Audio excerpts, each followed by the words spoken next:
Look, I'm going to be brutally honest with you right now. You're sitting there scrolling through videos at 2 a.m., probably eating chips, definitely avoiding something important, waiting for happiness to just show up, like it's a pizza delivery. Spoiler alert, it's not coming. And the ancient Stoics figured this out 2,000 years ago while wearing togas and debating in marble courtyards, which honestly makes us look pretty bad. But here's the kicker. They weren't just philosophizing for fun. These guys cracked a code that most people today still haven't figured out. And no, it's not manifesting. It's not positive vibes only. It's actually way more useful than that. So buckle up, because we're about to dismantle everything you think you know about happiness, rebuild it with some ancient wisdom, and maybe, just maybe, you'll stop waiting around like happiness is going to swipe right on you. Let's start with the uncomfortable truth that nobody wants to hear. You ready? Here it is. Happiness isn't a destination. It's not a place you arrive at after you get the promotion, the relationship, the six-pack abs, or whatever carrot you're chasing this month. The Stoics knew this. Marcus Aurelius was literally the emperor of Rome, the most powerful man in the world, and he spent his nights writing in his journal about how external stuff doesn't matter.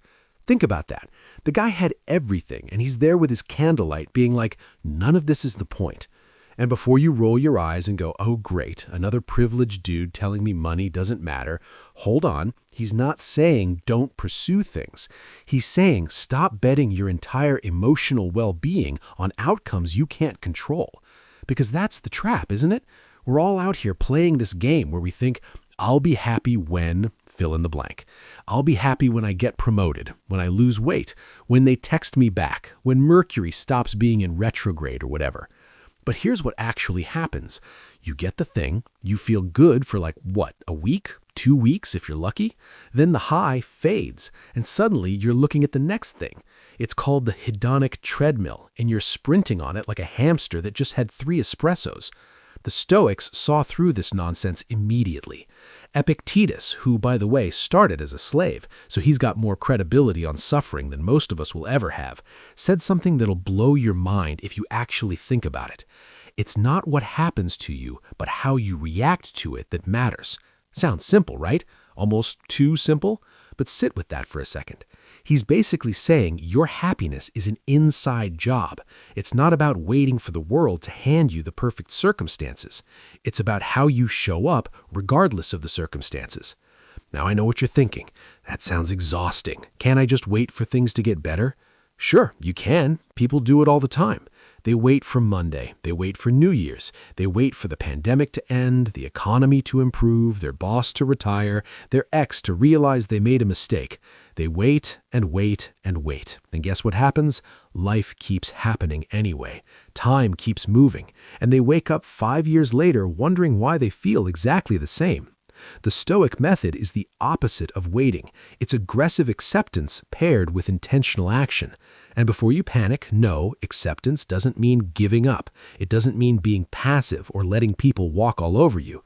It means you stop wasting energy fighting against reality and start using that energy to actually do something useful. Think of it like this. You're stuck in traffic. You've got 2 options. Option 1, you can scream at the cars, honk your horn, imagine elaborate revenge scenarios against every driver around you, raise your cortisol levels, and arrive at your destination angry and stressed. Option 2, you accept that you're in traffic, because you are, that's just reality, and you put on a podcast, practice some breathing exercises, maybe call your mom. Same traffic, completely different experience. That's Stoicism in action. But let's go deeper. Because this isn't just about traffic. This is about your whole life. Every disappointment, every setback, every time things don't go according to your perfect little plan. The Stoics had this concept called amor fati, love of fate. Basically, don't just accept what happens, love it, embrace it, see it as exactly what was supposed to happen because it's the thing that did happen. Now, before you think this is some toxic positivity nonsense where you're supposed to smile through genuine suffering, it's not. The Stoics weren't delusional. Marcus Aurelius dealt with plagues, wars, family betrayals, and chronic health issues. Seneca was exiled and eventually forced to take his own life. These weren't people living in la-la land. They were people who dealt with real, heavy stuff and found a way to maintain inner peace anyway. Here's the secret they discovered. Suffering comes from the gap between what you expect and what actually is. The bigger the gap, the more you suffer. So what's the solution? Stop expecting life to be anything other than what it is. Stop arguing with reality. Reality is undefeated, my friend. It's got a perfect record. You're not going to win that fight. And this is where most people get tripped up. They think Stoicism means not caring about anything, becoming some emotionless robot who just shrugs at everything. Wrong. Dead wrong. The Stoics cared deeply about things. They just cared about the right things, things within their control. This is the foundation of everything, the dichotomy of control. Some things are up to you. Most things are not. Your job is to figure out which is which and invest your energy accordingly. Sounds obvious, right? But watch yourself for one day. Actually pay attention to what you worry about. I guarantee 90% of it is stuff you have zero control over. What people think of you, the weather, that embarrassing thing you said in 2015 that literally nobody else remembers, whether your carefully crafted text message comes across the right way.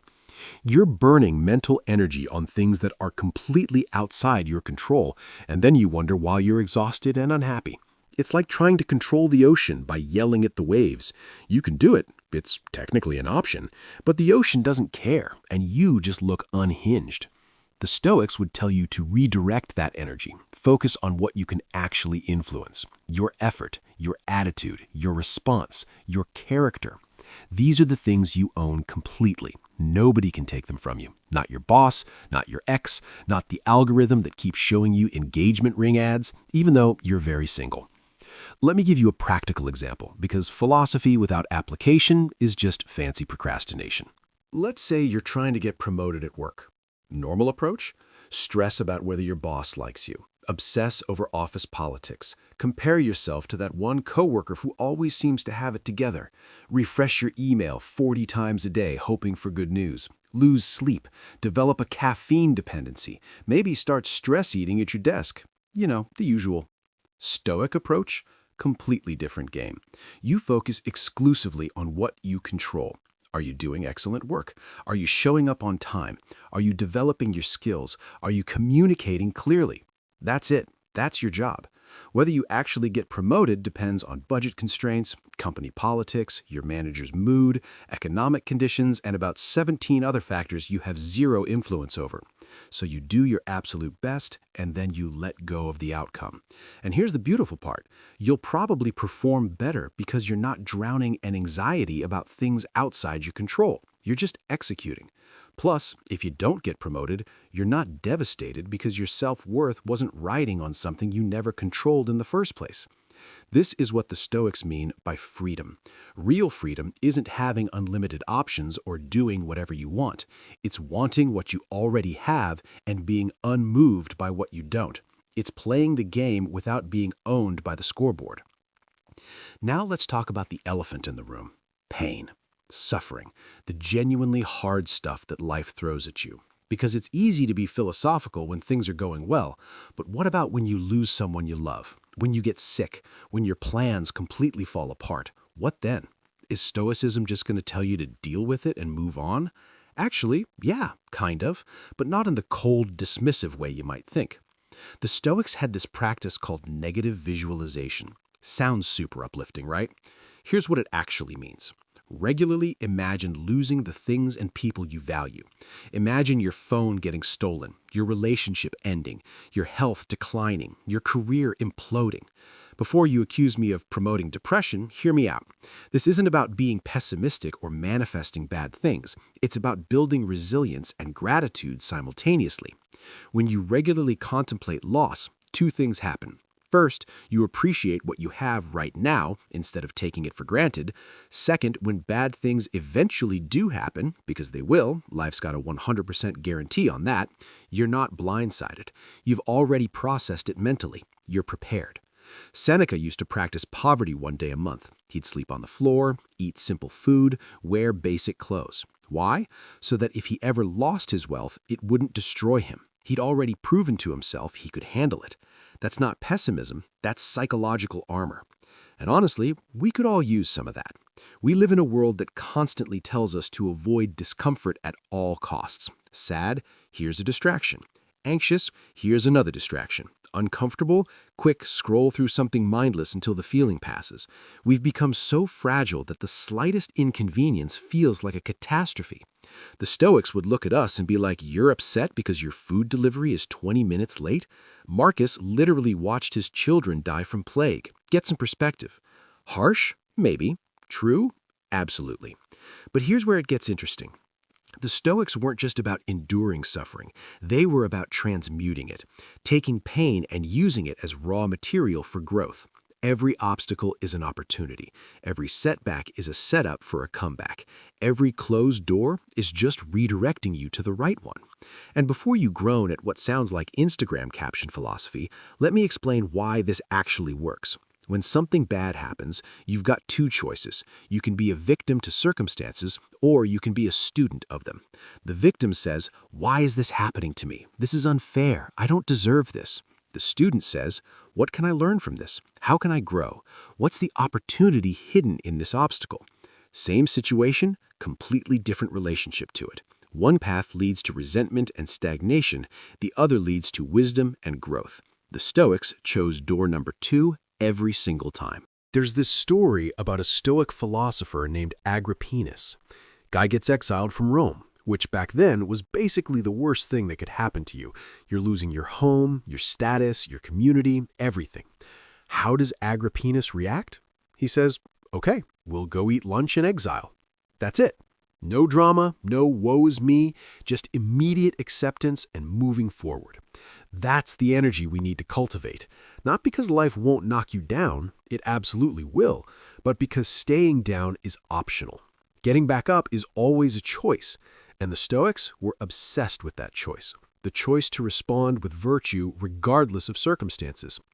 Which brings us to another core concept, the 4 Stoic virtues: wisdom, courage, justice, and temperance. These aren't just nice ideas to cross-stitch on a pillow. These are the operating system for a good life, according to the Stoics. Let's break them down, because they're actually way more practical than they sound. Wisdom is about seeing things clearly, not through the filter of your emotions, your biases, your fears, or your desires, just reality as it is. Most people walk around operating on faulty software. They make assumptions, jump to conclusions, catastrophize, mind read, and then wonder why their life feels chaotic. Wisdom is upgrading that software. It's asking, what's actually true here? What do I actually know versus what am I assuming? Courage isn't just physical bravery. It's moral courage. It's doing the right thing even when it's uncomfortable, unpopular, or costly. It's having difficult conversations, setting boundaries, admitting when you're wrong, standing up for your values even when it's easier to stay silent. That's courage in action. Justice is about treating people fairly and contributing to the common good. The Stoics believed we're all part of one human family. That whole "no man is an island" thing, they were all over it. Your actions affect others. Their actions affect you. We're interconnected, whether we like it or not. So act accordingly. Don't be a jerk. Help where you can. Leave things better than you found them. And temperance is self-control, moderation, not being ruled by your appetites and impulses. It's saying no to the third slice of pizza when you're already full. It's not checking your phone every 5 seconds. It's choosing the hard right over the easy wrong. It's discipline without rigidity. These 4 virtues are the compass. When you're lost, confused, or unsure what to do, you come back to these. Ask yourself, what would wisdom have me do? What would courage look like here? Is this just? Am I being temperate? The answers usually become pretty clear pretty fast. But let's be real for a second. This all sounds great in theory. Ancient philosophers with their marble columns and togas had time to contemplate virtue. You've got bills to pay, emails to answer, a to-do list that's breeding while you sleep, and a phone that's literally engineered to steal your attention every 12 seconds. How are you supposed to be stoic in the modern world? Here's the thing the Stoics would want you to know. They were busy too. Marcus Aurelius was running an empire while writing his Meditations. Seneca was advising emperors and managing wealth. Epictetus was teaching students while dealing with physical disability. They didn't have more time than you. They just used the time they had differently. The Stoic method isn't about adding more to your plate. It's about changing your relationship to what's already on it. It's a mindset shift, not a time commitment. You don't need an hour of meditation every morning. You need 5 seconds of awareness before you react to that annoying email. You don't need to quit your job and move to a monastery. You need to stop complaining about traffic and use that time to think or learn or just breathe. Small shifts, consistent practice. That's the game. Here's a practical framework you can actually use starting today. Every time something happens that triggers a negative emotion, someone cuts you off in traffic, you get criticized at work, your plans fall through, whatever, pause just for a moment and ask yourself 3 questions. Question 1. Is this within my control? If yes, what action can I take? If no, why am I wasting energy on it? Question 2. Will this matter in 5 years? In 1 year? In 1 month? Most things that feel catastrophic in the moment are completely forgotten by next week. Perspective is everything. Question 3. What would my highest self do right now? Not your reactive self, not your petty self, not the version of you that wants to fire off an angry text or say something you'll regret. Your highest self, the person you're trying to become. What would that version of you do? 3 questions. Takes about 10 seconds, but it creates a gap between stimulus and response. And in that gap, that's where your power lives. That's where freedom lives. That's where you stop being a puppet to your circumstances and start being the person pulling the strings. Viktor Frankl, who survived Nazi concentration camps and basically lived Stoicism in the most extreme conditions imaginable, said it perfectly. Between stimulus and response, there is a space. In that space is our power to choose our response. In our response lies our growth and our freedom. The Stoics knew this centuries before Frankl. They practiced it daily, and you can too. But it requires something most people aren't willing to give: attention, awareness, presence. See, we're living in the age of distraction. Your attention is being harvested and sold like a crop. Every app, every notification, every algorithm is designed to pull you out of the present moment and into some manufactured sense of urgency or FOMO. You're not present with your life. You're somewhere else, usually somewhere that makes you feel worse. The Stoics would be horrified. These were people who believed that the present moment is all you ever actually have. The past is gone. You can't change it. Learn from it, sure, but don't live there. The future hasn't happened. You can prepare for it, absolutely, but don't obsess over it. Right now, this moment is the only thing that's real, and you're missing it because you're doom scrolling or replaying an argument from 3 days ago or worrying about a meeting next week. Marcus Aurelius has this line that hits different when you really think about it. Confine yourself to the present. That's it. That's the instruction. Be here now. This conversation, this task, this breath. Stop leaking your consciousness all over past and future and just be exactly where you are. Sounds simple. Is it though? Try it right now. Just be present for 60 seconds. Don't check your phone. Don't let your mind wander. Just be here. I'll wait. Hard, right?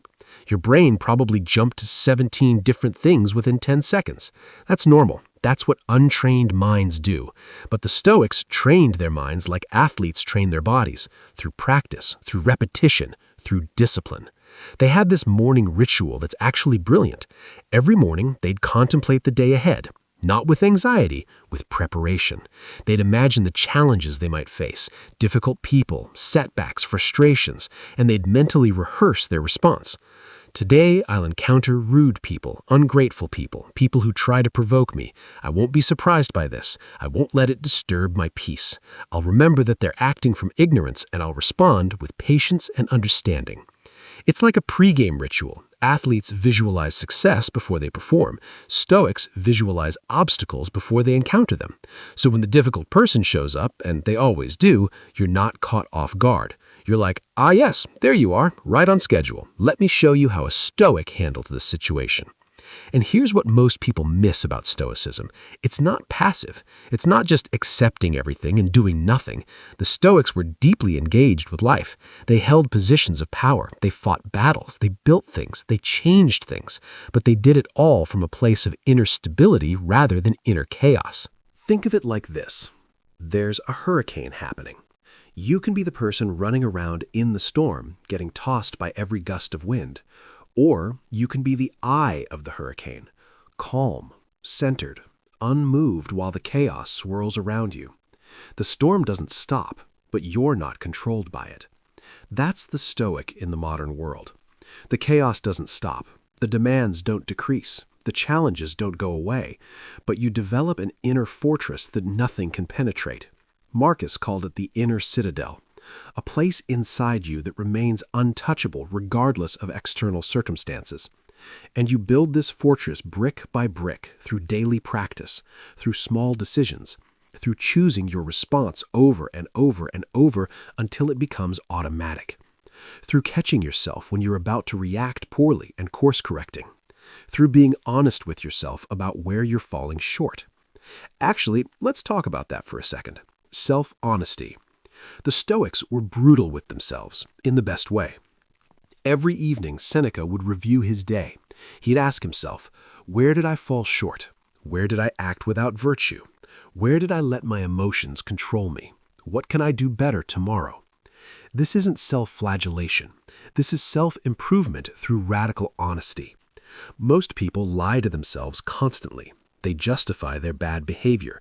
They blame others. They make excuses. They stay stuck because they're not willing to look in the mirror and see themselves clearly. The Stoics looked every single day, and they used what they saw as fuel for growth. They didn't beat themselves up about it. They just acknowledged it and committed to doing better. That's accountability without shame, progress without perfection. You know what's wild? The Stoics figured out what modern psychology is just now confirming. Things like cognitive behavioral therapy, that's basically applied Stoicism. The idea that your thoughts create your emotions and you can change your emotions by changing your thoughts, pure Stoicism. The concept of reframing negative experiences. Stoics were doing that 2 millennia ago. But here's where it gets even better. The Stoics understood something that our current culture desperately needs to relearn. Not everything deserves your emotional investment. You don't have to have an opinion on everything. You don't have to be outraged by everything. You don't have to engage with every controversy or drama that crosses your feed. Epictetus said, if you wish to be free, don't wish to impress others. Stop performing. Stop trying to curate the perfect image. Stop caring so much about what strangers on the internet think about you. They don't know you. Their opinions are based on incomplete information and their own biases. Why are you giving them so much power over your emotional state? The Stoics would look at social media and be like, you're letting people you've never met determine your self-worth based on how many people double-tapped a photo of your breakfast? Are you serious right now? And they'd be right. We've outsourced our sense of self to external validation. We're dependent on likes, comments, followers, retweets. We've become addicted to the dopamine hit of approval from people whose approval literally doesn't matter. And then we wonder why we feel empty and anxious all the time. The Stoic path is the opposite. Your worth is internal.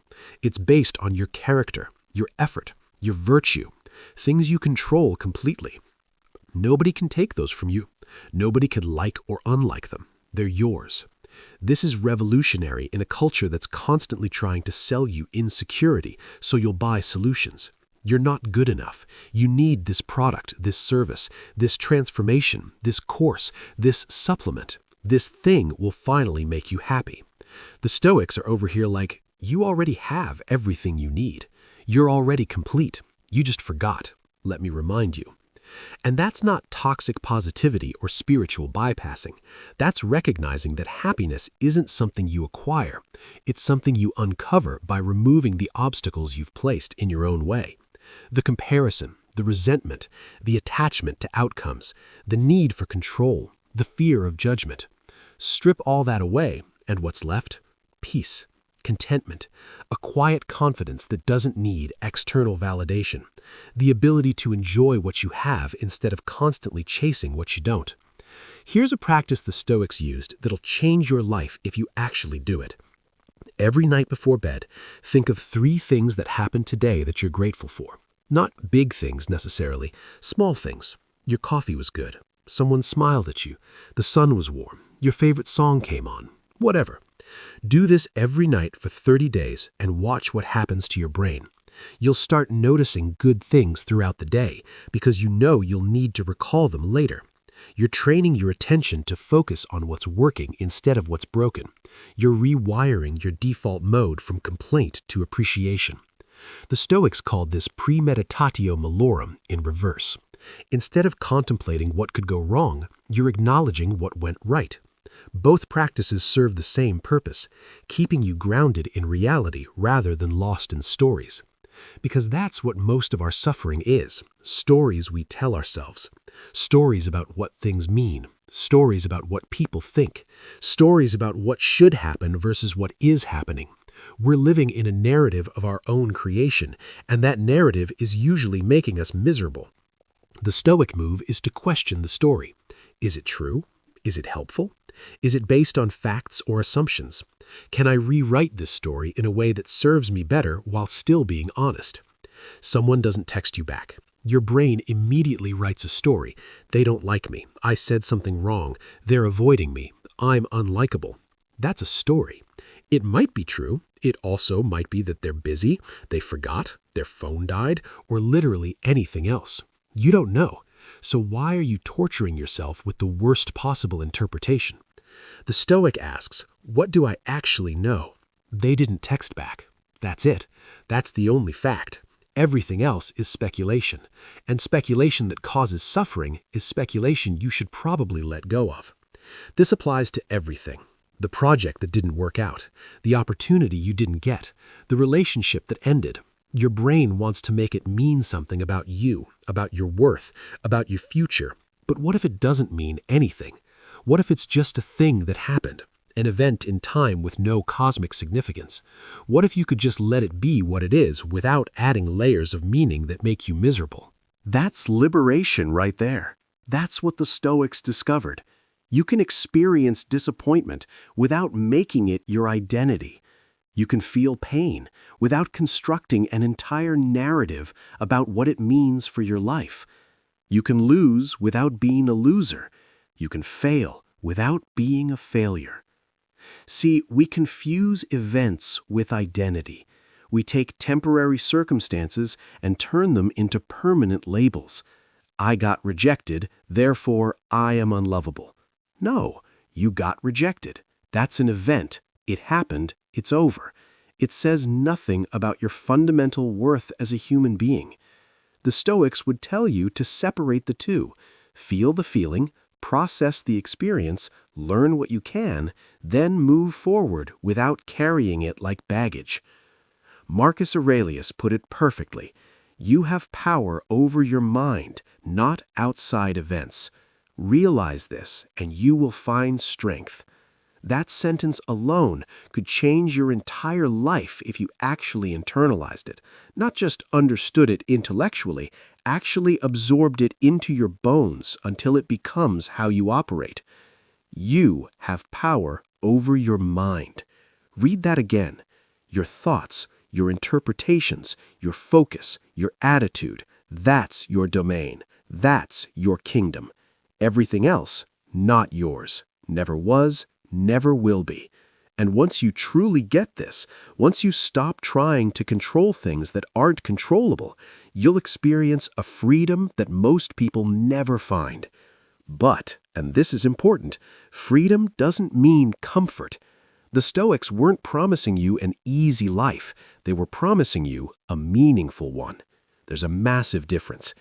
Easy is scrolling through your phone to avoid difficult emotions. Meaningful is sitting with those emotions and learning from them. Easy is blaming others for your problems.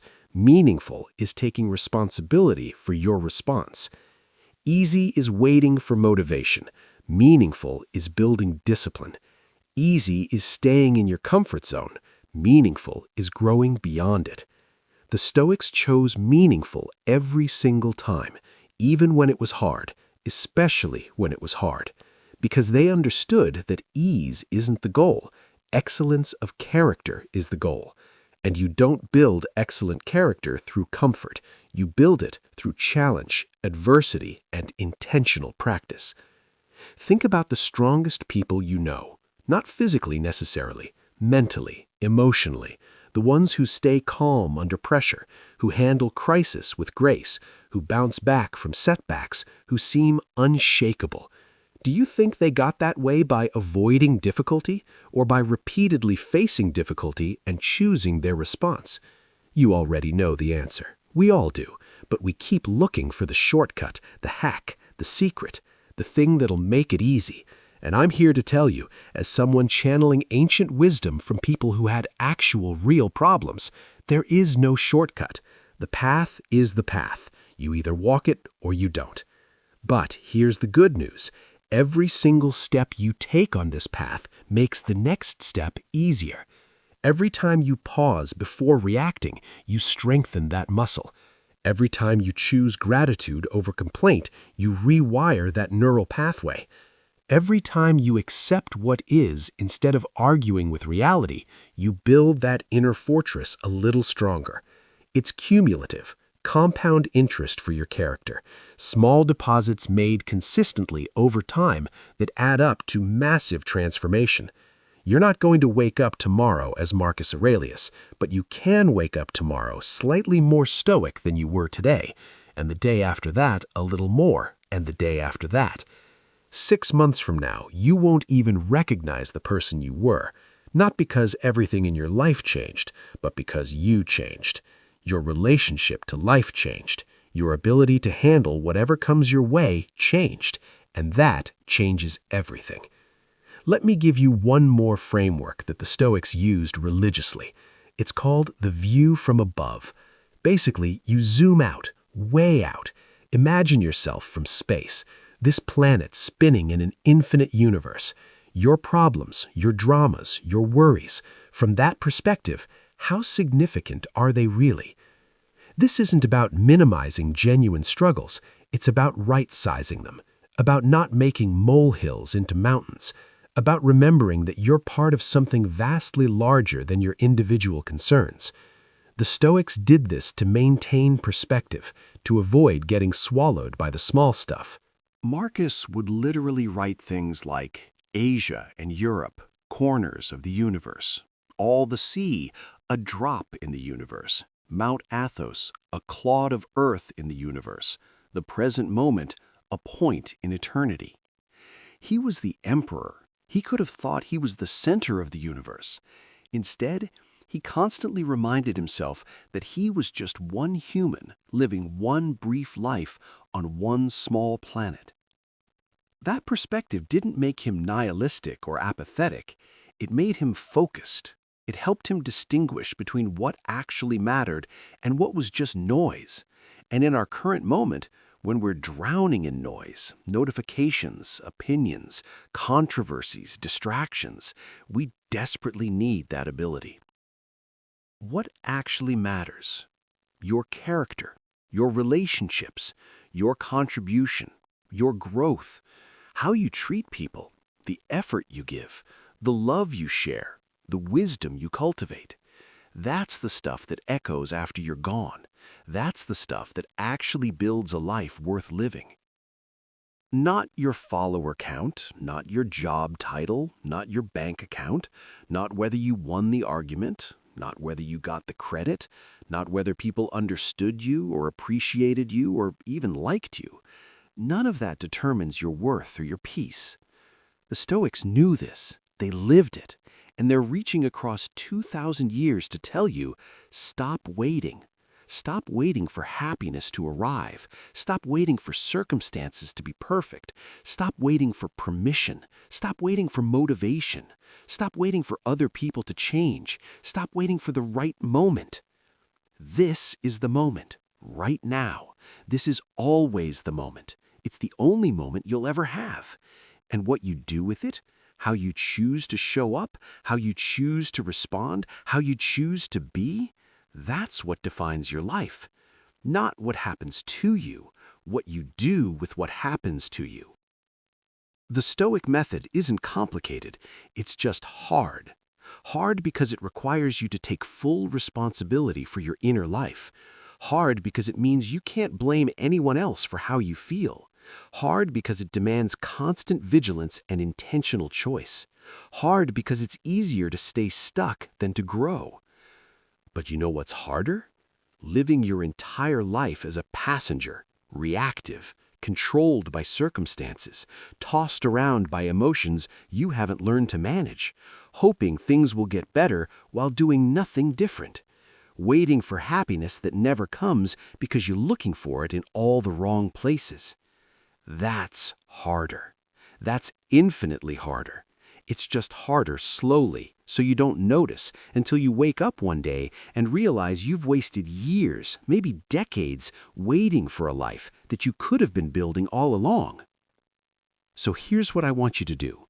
Not tomorrow, not Monday, not when things settle down or when you have more time or when you feel ready. Right now. I want you to identify one area of your life where you've been waiting for something external to change so you can finally feel the way you want to feel. Maybe you're waiting for the promotion to feel successful, waiting for the relationship to feel loved, waiting for the weight loss to feel confident, waiting for the apology to feel at peace. Got it? Good. Now here's the Stoic move. Feel that way now. Choose it. Decide that your emotional state doesn't depend on that external thing happening. Find success in your current effort. Find love in your current connections. Find confidence in who you are right now. Find peace by letting go of what you can't control. Is that easy? Absolutely not. Is it possible? The Stoics proved it was. Thousands of people since then have proved it was. And you can prove it too. Start small. Practice the pause.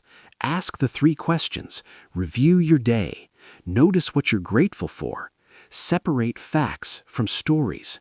Zoom out for perspective. Bring yourself back to the present moment. Choose your response instead of reacting. Do it imperfectly, do it inconsistently at first, but do it. Because here's the truth that nobody wants to hear, but everybody needs to hear. Nobody's coming to save you. There's no perfect moment coming where everything aligns and life gets easy. There's no magic solution that removes all obstacles. There's just you right now, with the choice to either keep waiting or start building. The Stoics didn't wait. They built inner fortresses in the middle of external chaos. They found peace during plagues and wars. They maintained virtue while surrounded by corruption. They stayed grounded while wielding enormous power. They managed to be happy, genuinely, deeply happy, not because their circumstances were perfect, because they'd learned the secret. Happiness isn't something you wait for, it's something you practice. It's a skill you develop through intentional daily choices, through gratitude, through acceptance, through focusing on what you control, through responding instead of reacting, through being present, through choosing meaning over comfort. And yeah, you'll mess up, you'll have bad days, you'll forget and slip back into old patterns, you'll react poorly and regret it. That's part of the process. The Stoics messed up too. Marcus wrote his meditations partly because he kept needing to remind himself of these principles. They're not easy to maintain, but they're worth maintaining. Because the alternative is spending your life as a hostage to circumstances, and you deserve better than that. You deserve the freedom that comes from knowing that no matter what happens, you'll be okay. Not because nothing bad will happen, but because you've built the internal resources to handle whatever comes. That's the Stoic method. That's what changes everything. Not your circumstances, you. So stop waiting for happiness to show up. Stop outsourcing your peace to things you can't control. Stop letting your life be determined by what happens to you instead of how you respond to what happens to you. The Stoics handed you the blueprint 2,000 years ago. It's been tested in the most extreme circumstances imaginable. It works. It worked for emperors and slaves, for people in ancient Rome, and people scrolling on their phones in 2026. It'll work for you, too, if you use it. The question is, will you? Or will you keep waiting? If this video hit you differently, if something clicked, if you're really ready to apply this stuff, hit that subscribe button, because we're going deeper into practical philosophy that actually changes how you live. Not theory, not fluff, real tools for real life. Drop a comment and tell me which Stoic principle you're committing to practice this week. Just one. Make it specific, make it real, share it with the community. We're all figuring this out together. And if you want to go even deeper, check out the resources in the description. But honestly, you don't need more information. You need more implementation. You already know what to do. The Stoics told you. I just reminded you. Now go do it. Stop waiting. Start building. Your future self is counting on you.